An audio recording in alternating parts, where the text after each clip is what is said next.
Pourquoi justice, me demanderez-vous? Eh bien, parce que ce lundi 15 janvier, Frédéric, bonjour, le président Macron va discourir, comme on dit, pour la rentrée solennelle de la Cour de cassation, rentrée solennelle 2018, parce que la ministre aussi de la Justice a un petit rendez-vous assez important. Ouais. Et on peut s'interroger sur le fonctionnement de la justice qui doit théoriquement changer. Oui, la ministre de la Justice, que verra le président Macron en fin d'après-midi, va recevoir justement des conclusions sur la future réforme de la justice. Mais je commence par les bases, parce que plutôt que de dire tribunal de grande instance, Cour de cassation, il faut un petit peu expliquer ce que c'est. Regardez, si vous avez un litige sur un loyer impayé, un crédit bancaire, un problème de voisinage, on va voir les images, une tutelle de personnes handicapées, même une contravention, bon, c'est probablement au tribunal d'instance que vous irez avec votre avocat pour plaider. C'est la toute première marche de la justice, le tribunal d'instance. En général, vous aurez un seul juge devant vous.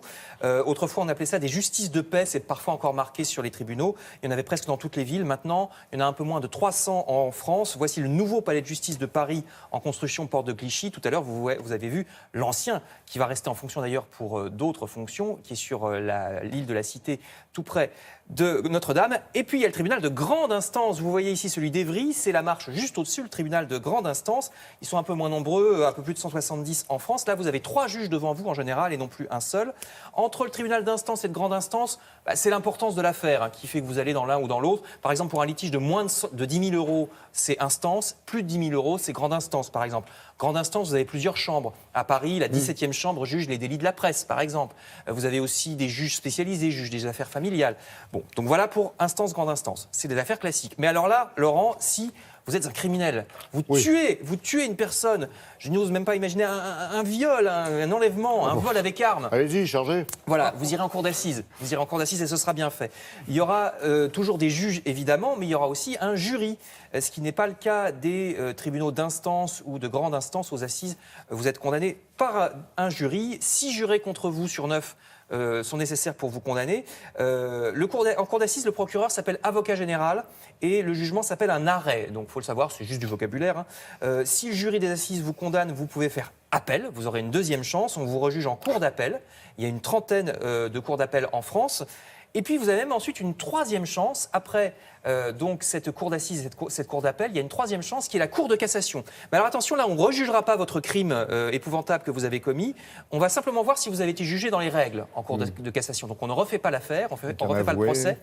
Et il y a même au-dessus encore la Cour européenne des droits de l'homme de Strasbourg qui, elle, vérifie si, si vos droits de l'homme ont été respectés. Donc, on ne refait pas l'affaire non plus. On voit juste si vous avez été jugé correctement en cour d'assises, puis en cour d'appel éventuellement si vous avez fait appel. Alors, l'ennui, c'est que tout ça peut prendre énormément de temps, surtout en France, parce que notre justice manque beaucoup d'argent et de moyens. Vous allez voir des chiffres vraiment terribles. Regardez, en Allemagne, par exemple, nos voisins allemands dépensent 114 € par an et par habitant pour leur justice.